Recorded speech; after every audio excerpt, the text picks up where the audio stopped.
passe super, l'artiste, super, encore un but sensationnel.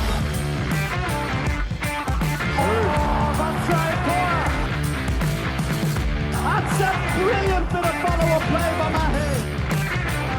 Oh my goodness me, what a shot. Sagosen setter det hen! Han setter den! Vi er i semifinale igjen! Hello everyone, welcome to the second part of our Champions League preview. It's Chris again, this time with Alex Kulesh, ready to talk Group B. Alex, how you doing? I'm doing well. I'm excited. I haven't heard your chat on Group A. I haven't had a chance to listen to it yet, so... Good. That's nice, because also when it comes to the group comparisons later on, we'll kind of like leave that open to you then, because Brian and I had our say in the first part. And before we dive into Group B, a reminder that you should join us on Patreon. We have bonus episodes every week with the Morning Club, and we'll have some extra podcasts as well, some features of every aspect of the sport as the season really starts to get going now. So once we're done with these Champions League previews and a look at the Women's Champions League next week, we'll bring you some little bit off-road topics as well on patreon.com/handball hour. If you haven't listened to the first part yet, I don't think it really matters. You can listen to this. It's Group B. You don't need to listen to Group A first. You can listen to Group B and then check out the Group A preview right afterwards. If you're listening on the day it's been released, which is Wednesday, it all starts today. And in Champions League Group B, we have Wisła Płock, we have Telekom Veszprém, Barca, Celje, Montpellier, Gyeonggi, Porto, and Magdeburg. And we're going to go through a bunch of different categories to break down the group. But before we do that, Alex, we spoke a little bit about our feelings heading into the Champions League season. What are yours? Can I be really honest, Chris? Be honest, Alex. Again, I didn't hear the last episode, don't know what you talked about, but I am a little bit bored going into this Champions League season. Oh, big words. Is it because of the group phase or because of everything? I think it's kind of the same teams. You know, the fact that we have in Group B that we're going to talk about, we have Magdeburg and Barcelona playing. You know, that was like the big game that we're all so excited for in the last season, that it all built up to this, and it was that semi-final was the basically defining moment of the whole competition. And then we're just going to see them play each other twice at the start of this tournament. There's just something anticlimactic about that, that, you do see the same teams face each other over and over again. And while there's some new blood in this competition, that's all around kind of the mid-table. The top teams are all right up there. And I've said it before, I've said it many times, it's the fact it is that group stage. It goes on for a while. It's going to be great. There's going to be some fantastic matches. It's going to be, especially at the start of the season, you see these teams really kind of limber up for the first time, especially the ones that aren't in the big leagues.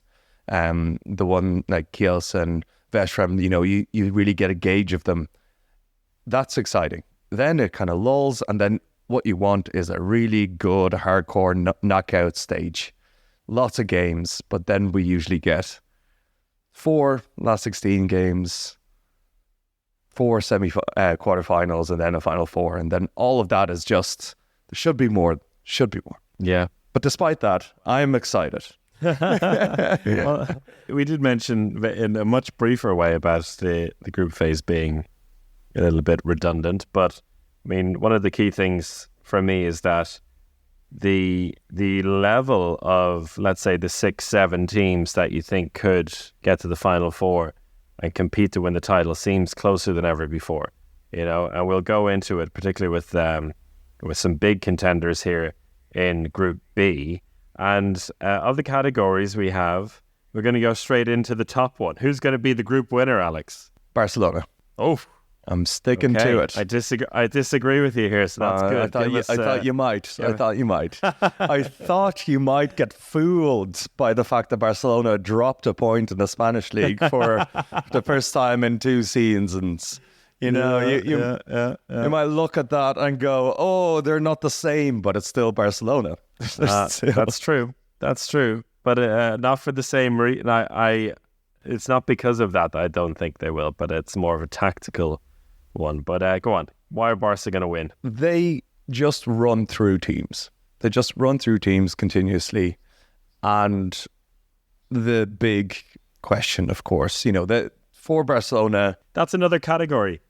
The big if. But the big if. We'll save that for later. Big if. Go on. But it is you can combine them. But it's with Makuch injured, with Cindric gone, they are relying on Paul Rivera in that playmaker position. Inexperienced, relatively young, but they have enough around him to kind of facilitate that. And it's not like Barcelona are a team who rely heavily on a kind of creative playmaker, that there's a system around it. And also watch out for the youngsters, the 2 19-year-old twins, the Kakusha twins, who brought Spain the Youth World Championship. They've already started playing a few games for Barcelona at the start of the season to kind of fill that gap. So I think they have enough overall to win the group. And I think I know who you have to win your group, and I have a reason why they won't. Go on, you just do all the talking for me then. No, go on. Well, why don't... So before you go into your one, why do you think Barcelona, the team that always wins the group, won't win the group this year? Well, exactly, because they always do. And for the last couple of seasons, prior to last season, it worked out fine when they won the competition. But last season, it didn't work out in the end. And I have a slight feeling with this slightly... Well, no, it is a reduced squad as well. And it's not just the centre-back position, but it's also the line player position, which is a big thing at both ends of the court for them. But maybe overall, if they're going to be integrating new players like the twins you mentioned and try and build up, that they'll try to peak even later than usual. This is a club that know they can peak later in the season because of the Asabal. They're not too worried about, pre-season training. Pre-season training starts now in the beginning of the Champions League.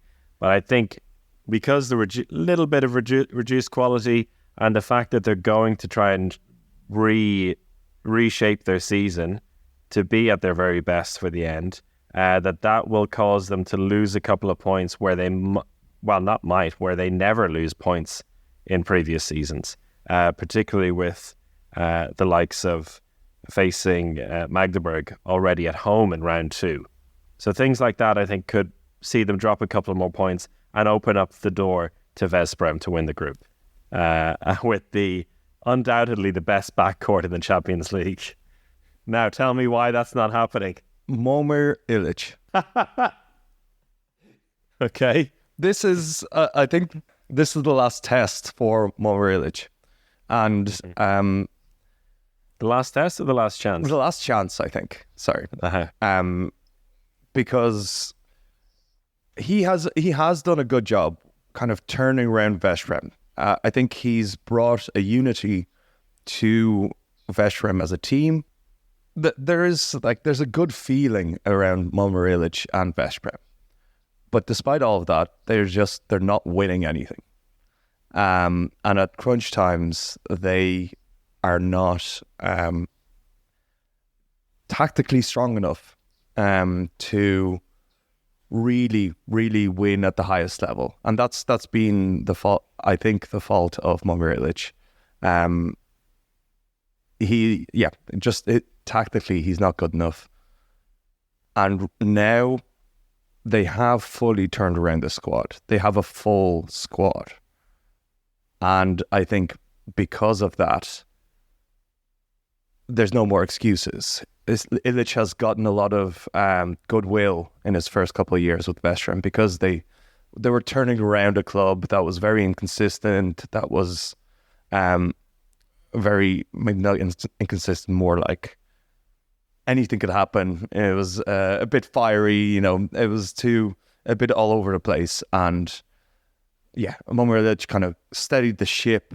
They didn't have that much expectation. He probably exceeded the low expectation that they had over the last couple of years. But now there's no excuse. They need to win everything in Hungary, and they need to at least be in the final four of the Champions League, probably the final, and probably win it.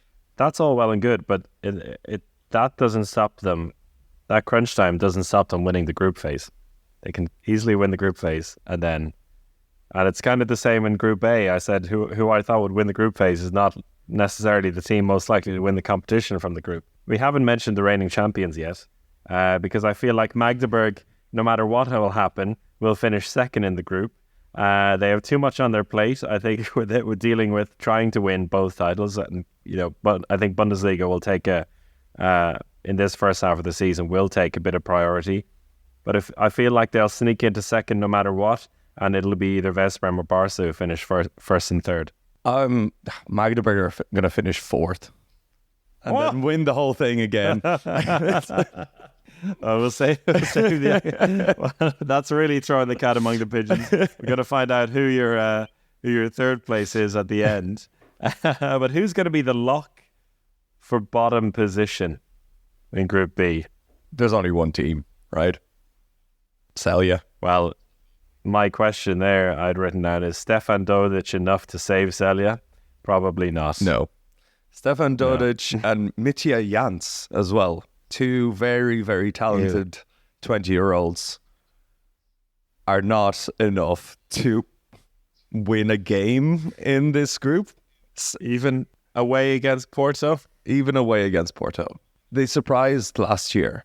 And with Alex Vla as well, that was just such a revelation. And maybe one of these players who don't even have a Wikipedia page.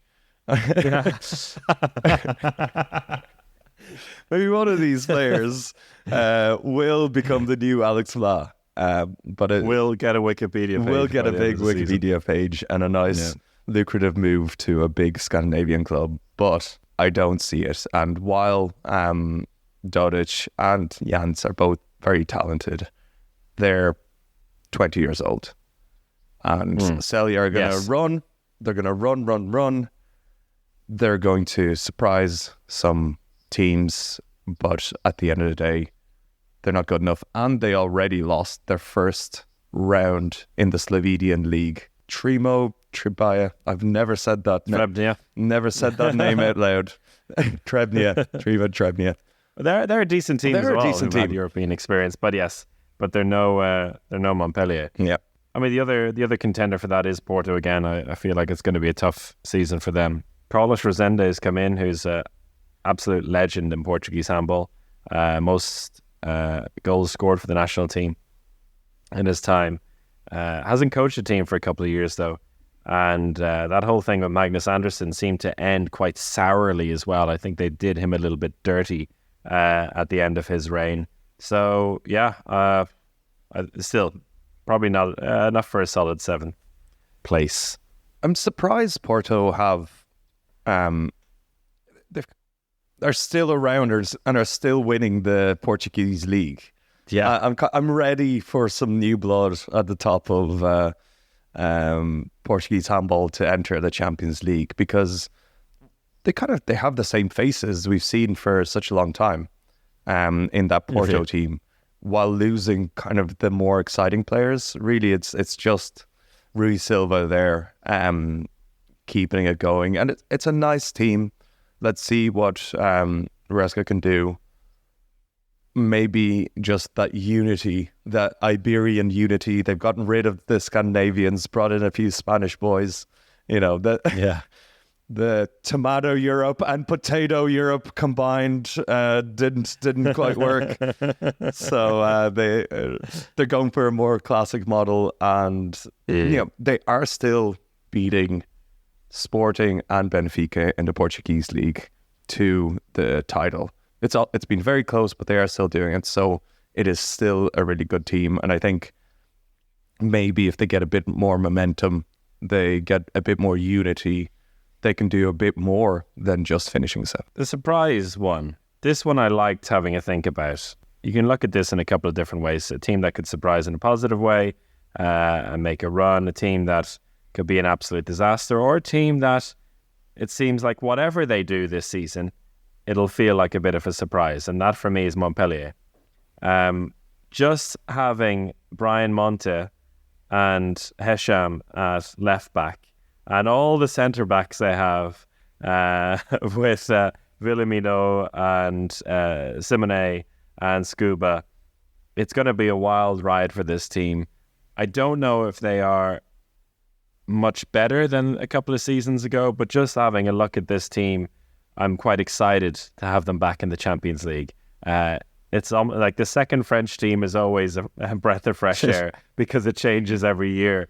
But whichever one it is, they're going to be in for. They're going to give us some entertaining games. And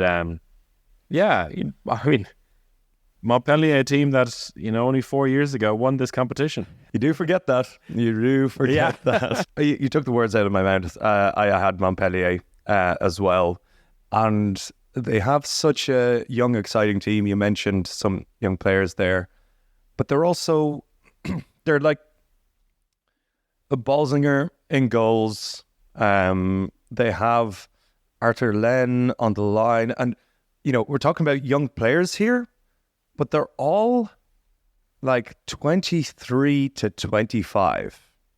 We're not talking about 20-year-olds and 21-year-olds that you have like hope for.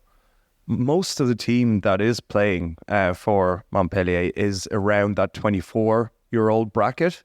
Even Ahmed Hesham is in there as well. And it's a right time for them to make an impact in the Champions League.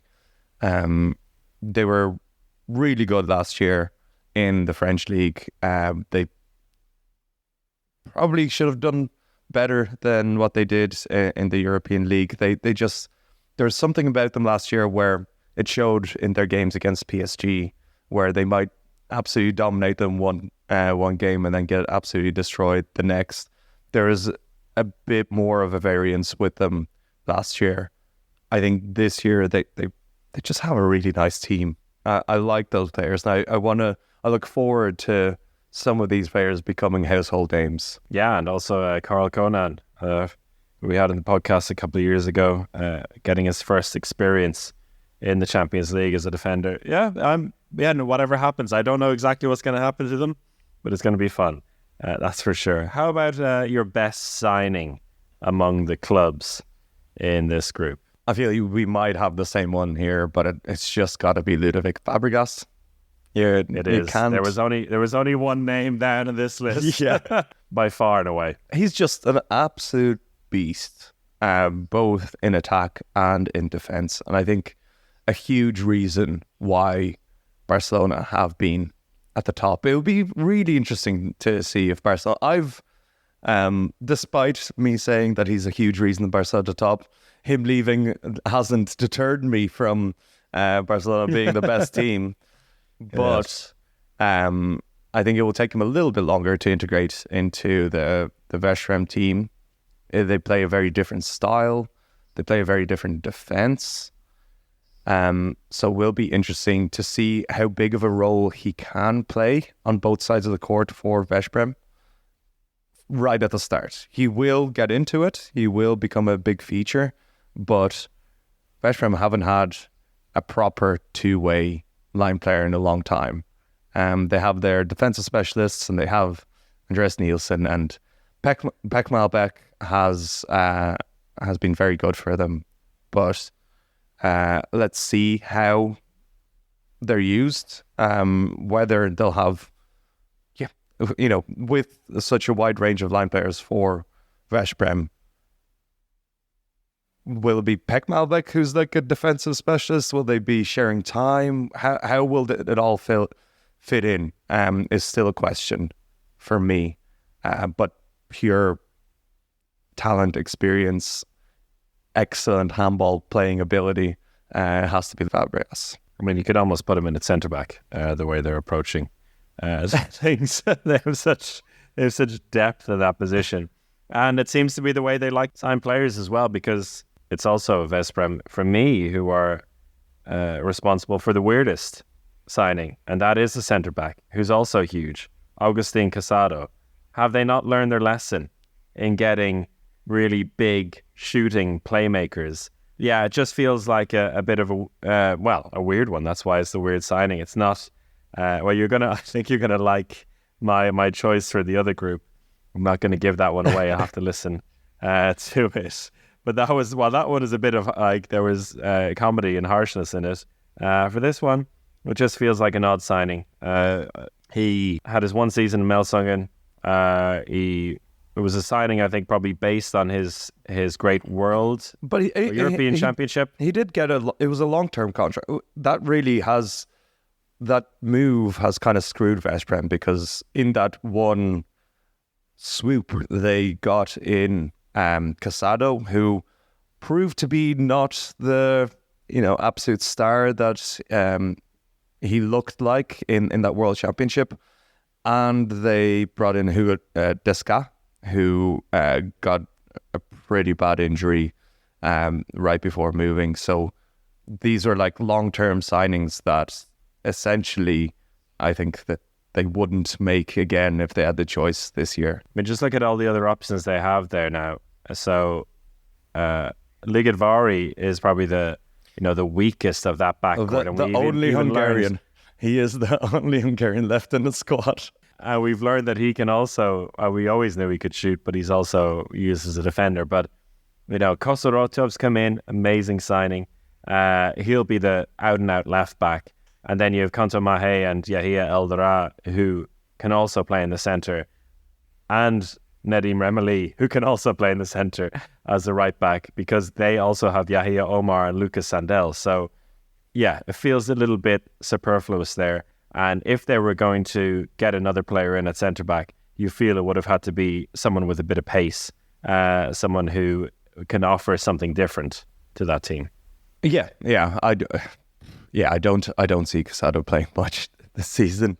They just have, as you said, such a stacked backcourt. And it'll be interesting to see who becomes the alpha in that backcourt. I think Remeli has stepped in and taken that alpha position in the backcourt, as he always does. For a guy who just comes across very quiet and professional, he seems to have a very strong personality on the court, pushing our good friend Omar Yahia out of the club. Well, he does his talking with his goals, doesn't he? He does, particularly in crucial moments. Who's your weirdest signing among the Group B contenders? I think maybe not the weirdest signing, but the most interesting signing is Zarabets for Wisła Płock, because they lost Kosaratov and brought in Zarabets. That was their summer dealings. Two very different players. I think that they are thinking that Zhitnikov can play on the left back. They have Tin Lucene on the left back, who has stepped up. So I don't think they were that worried about losing Kosaratov. I'm very intrigued to see Zarabets in a more prominent position, because he had that very specific role in Kiel. Just move the ball around, be a quick little guy, and pop up with a goal or two once in a while. And I think with Wisła Płock, he's going to be their guy. He's their main player, their main playmaker. And I'm not sure if he is good enough to be the main guy for Wisła Płock, who are a very good team. I think it's very possible that they really motor with him kind of leading that team, but I'm just not sure he's good enough to be the main guy. He's the glue guy, not the main guy for me. You know, in his last season there with Kiel, he almost became an assistant coach. You know, he was always chatting away on the sideline and then came in, you know, whenever really necessary for them. That whole squad for Potsk is really interesting, you know. It feels like they don't really believe in out-and-out backcourt players anymore. Like they've Luchin and Piroch as like left and right backs. The rest of them are playmakers or wingers. And then there's Mirsad Terzic, who's a defender. Yeah, and there's who's it? It's Michael Dacek who really plays right back. He doesn't. Yeah, he is a right back. He's a winger who's a right back. Yeah. But yeah, interesting squad. Okay, the key game of this group phase for you, which is. After your opening here saying the group phase is completely pointless might be a bit of a difficult one. But so I'll go first. It is already in round 2 for me, and it goes back to a few of these question marks we spoke about. It's Barca at home to Magdeburg. I feel like that's going to set the tone for both of these teams in the competition, and also kind of giving the rest of the teams in the group an idea of what they're coming up against. That's an interesting one because you have two teams, especially at the start of the group, you have two teams in kind of different flows. You know, Magdeburg are a team who are a little bit injured at the moment, but already in full flow of the Bundesliga. And you have Barcelona, a team who are just kind of ramping up. And them meeting in round 2 is going to be a really interesting measuring stick for Barcelona, I think. Maybe I'll be proved wrong immediately, and we're going to see Barcelona languishing at the bottom of the table for most of the group stage, but unlikely. For me, it is West Brom versus Barcelona. We both have picked a Barcelona game, which is interesting. I think that just means that we are both a little bit uncertain about just how good they are this season. I'm on the more optimistic side. I think you're more on the pessimistic side. I just want to see them challenged. We haven't seen them be properly challenged for so long that I think we're excited by the fact. And on the other side, it's actually for Veszprem, it's a kind of monkey off their back. You know, if they can beat Barcelona and they play in round 6 and round 9. I think that game in round 9 is the one where they'll have to absolutely prove that they're good enough that they can claim this quarterfinal and go and win this Champions League. I think it comes down to that for Veszprem. Now, for the big if, I think we kind of already touched upon mine with Barca. We've talked a lot about them. Was yours Barca as well? A little bit. I think we've talked about it a lot. But if we're going to go with another big if, it's Gay, who we haven't spoken about. We haven't spoken about yet. That's where I was going towards. In this group preview. We've managed to go half an hour here and not talk about the 2-time reigning Danish champions who've made 7 summer signings and are quarterfinalists last year. And they are always a big if. I think so. I think they're a big if going into every season, and so much so that they started this the Danish League season by beating Aalborg in the Super Cup, and everyone looked at them and were like, "Oh wow!" You know, they've actually made some really amazing signings. Alexander Blons is in there, Aaron Mensing, Morten Olsen is still a player. Anton Lindskog on the line. Linus Persson is a proper right back. Emil Madsen is still there. This is a team. And then they kind of stumbled out the block of the Danish league. They lost to Ribe Esbjerg. Let me just get they lost to Ribe Esbjerg and they drew with Sønderjyske, which is a little bit worrying. But as even Nikolai Kirkhouse said himself when he spoke to us, you know, the season only starts in the second half of the year in Denmark, so they have time to get together, get the team together, and it's a really talented team. I feel this is like one thing that really stands out for me about this team is, they've committed their future now to losing Emil Madsen. They have one more season with him, which is fantastic. But they've brought in Linus Persson, which is fine.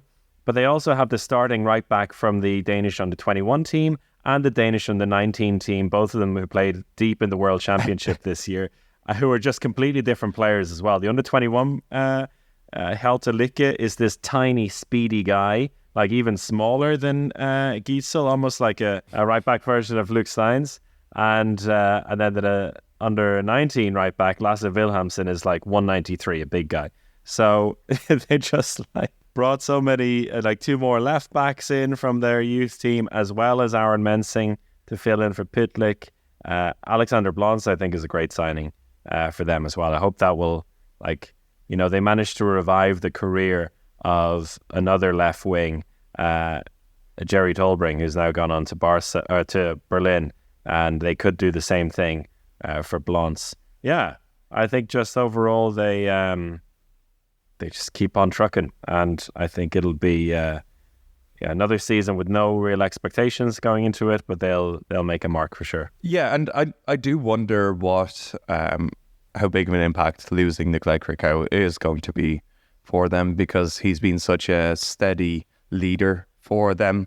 Their new head coach is not someone with the same level of experience. It's Ian Marco Fogg.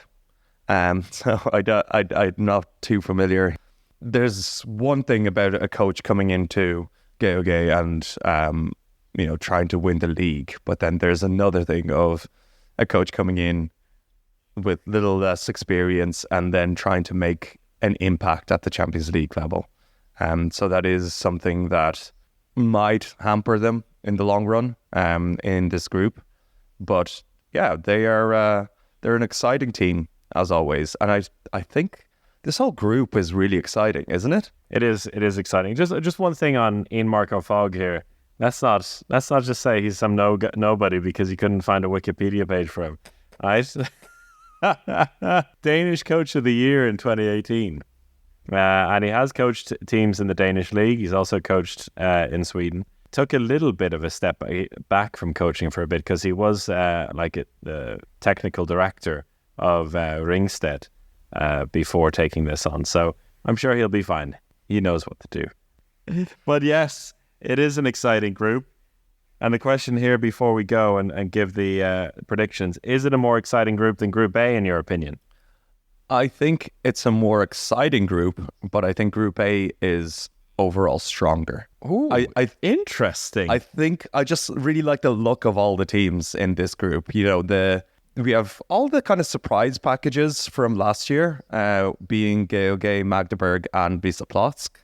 We have kind of two teams that are right at the top but have some kind of question marks around them, Barcelona and Veszprem. And then Montpellier, we mentioned as our most exciting team. I think Porto are going to be better this year, and then Celje are also going to be there. I don't think Porto, GOG or Wisła Płock are necessarily the strongest teams when you compare them to Group A. They're the surprising teams, and they're the teams I'm excited to see if they can repeat it.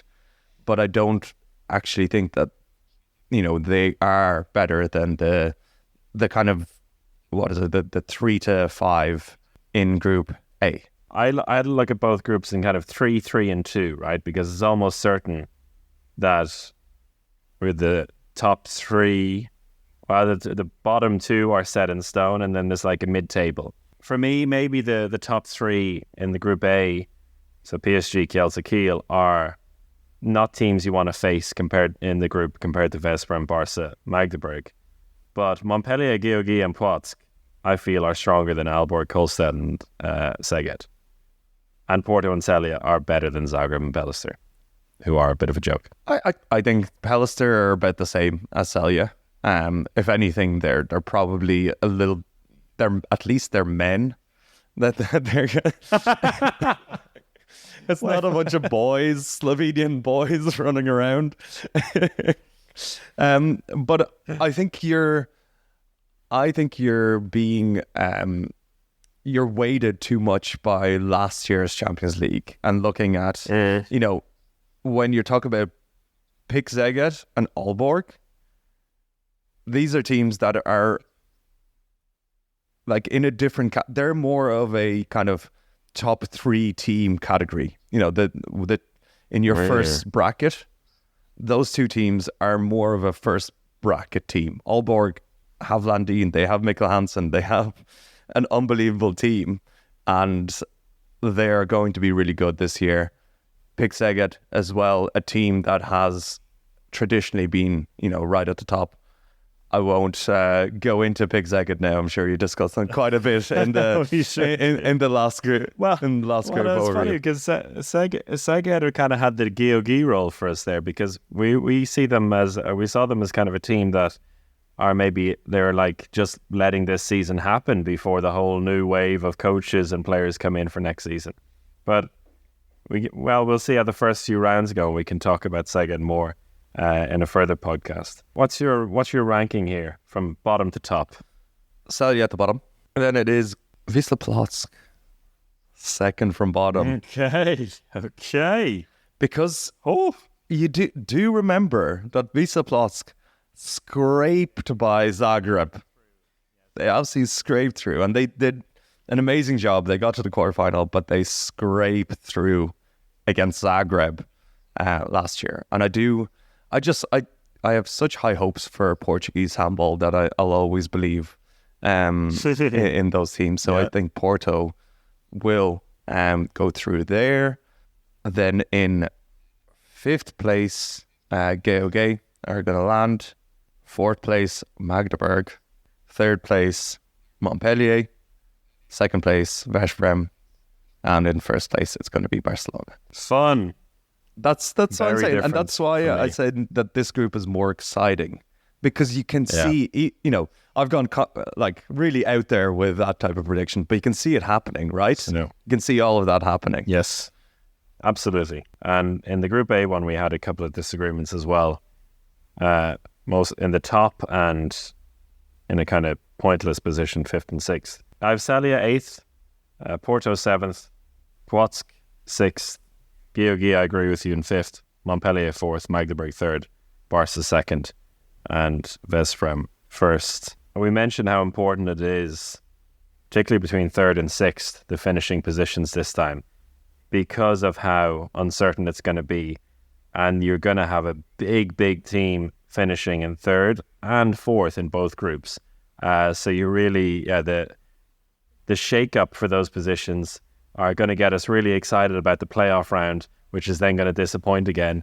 It's going to be there for 2 weeks. It's going to be a really quick playoff round, and then we're going to be in the final 4. There you go. Okay, I think that'll do it for this one. Exciting times. And Alex, thank you for that. I think next up, we're going to have a look at the Women's Champions League, which started last weekend. So we'll have a look at how round 2 goes before we dive into that one. And if anyone wants to get excited about the Women's Champions League, go up and look up the goalkeeper stats in the first round of the Women's Champions League. There was about 8 goalkeepers that had more than 17 saves. The goalkeepers have been absolutely on fire to start the season. So we'll dig into why that's happening. Sounds like a good plan. All right. Thank you, Alex. Thank you, everyone. Thank you for your support on Patreon as well. And we'll see you next for a Women's Champions League podcast and the next Morning Club. Goodbye.